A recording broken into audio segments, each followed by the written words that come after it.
Bonjour Sarah Toussaint-Léveillé. On voulait saluer la relève de la chanson québécoise à travers vous et l'Académie Charles Cros, prestigieux prix qui vous honore avec ce deuxième album. Dites-moi, La mort est un jardin sauvage? Oui, la mort est un jardin sauvage. Mais en fait, c'est tout ce qui pousse de la mort d'une étape d'une vie ou de peu importe quelle étape de la vie, d'un passage, en fait. Il y a toujours quelque chose qui en ressort, d'une façon ou d'une autre. C'est ça que vous avez voulu raconter dans ce deuxième album, après le précédent qui s'appelait La Mal Lunée. Oui. Ben en fait, c'était pas prévu. C'était pas un album qui était particulièrement écrit pour devenir conceptuel. C'est juste que ça a donné que les chansons, en fait, ensemble, parlaient beaucoup de deuil. Oui. Et qu'est-ce que c'est, un clip boboche? On va en voir un, là. Un clip boboche? En fait, c'est avec un musicien avec qui je jouais auparavant. On a commencé à faire des chansons spontanées. Puis notre but, c'était d'écrire et de composer, filmer et d'enregistrer une chanson en une journée le plus rapidement possible, puis de la diffuser le plus rapidement possible aussi. Ça donne ça. Regardez, la Guitomane, un clip boboche.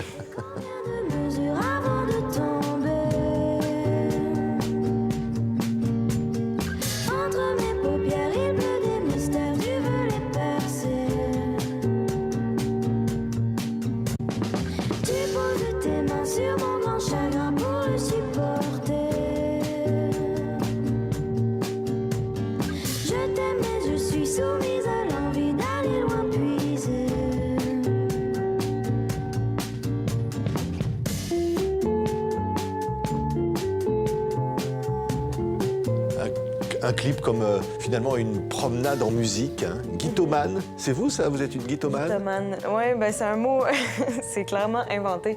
Mais j'avais une amie au cégep, en fait, à l'école, qui m'appelait la guitomane parce que j'avais toujours ma guitare puis je m'enfermais sur les heures de pause dans les classes pour pouvoir travailler mes chansons. C'est ça. Mais aussi, la chanson, elle parle un peu de la peur de l'engagement. Oui, c'est clairement une peur d'engagement, une peur de se perdre au travers l'autre, en fait. C'est un problème que beaucoup de personnes ont dans les relations. C'est ça qu'on a envie de raconter quand on est une jeune fille comme vous. On a envie de raconter ça, ses sentiments, sa vie. Je sais pas, pour une fille comme moi, je sais pour moi, en fait, c'est important de rester actuelle avec qui je suis. Forcément, le sujet des relations revient toujours, fait que oui, ça fait du bien d'en parler. Mais même parler de choses que vous n'avez pas vécues, comme l'accouchement, par exemple. Je l'ai pas vécu moi, mais j'ai vu, en fait, j'ai habité avec des gens qui ont... Pour une raison ou une autre, j'ai habité avec beaucoup de gens qui ont eu des bébés à la maison, chez nous. Ça sonne un peu drôle, mais mon amie vivait juste en bas de chez moi, puis elle a accouché à la maison avec une sage-femme. 3 mois plus tard, ma coloc a accouché à la maison aussi avec une sage-femme. Puis cette année, j'ai aussi ma coloc actuelle qui a accouché à la maison avec une sage-femme qui elle-même est sage-femme. Donc c'est du vécu. Ça s'appelle Ta tempête. Voilà. On vous regarde en live, comme on dit, en public, à Montréal. Et ta voix qui se lève, ton corps se soulève, que tu vagues en cri,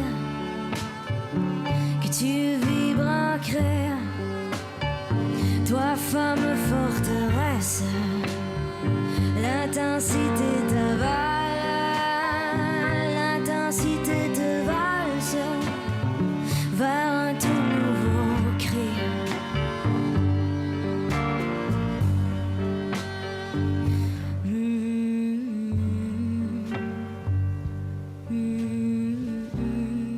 L'émotion d'être sur scène, hein, Sarah Toussaint-Léveillé.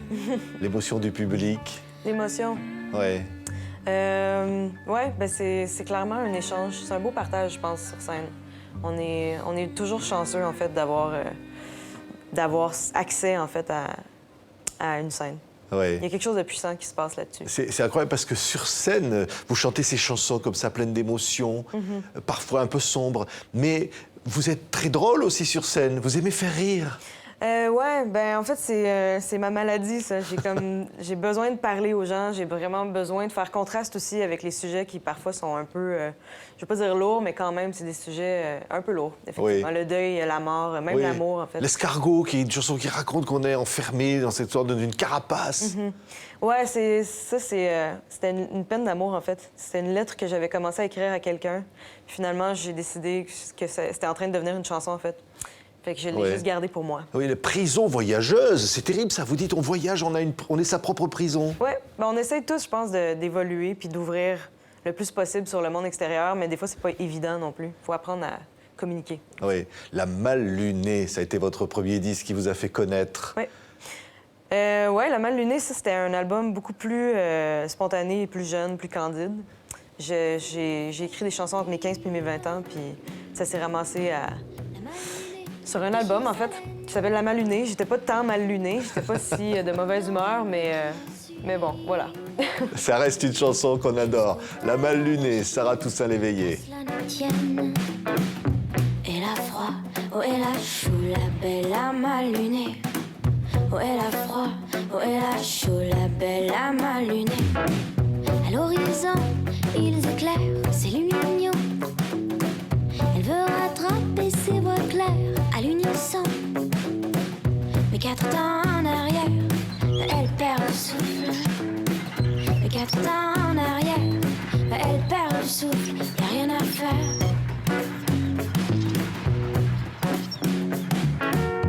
Elle a froid.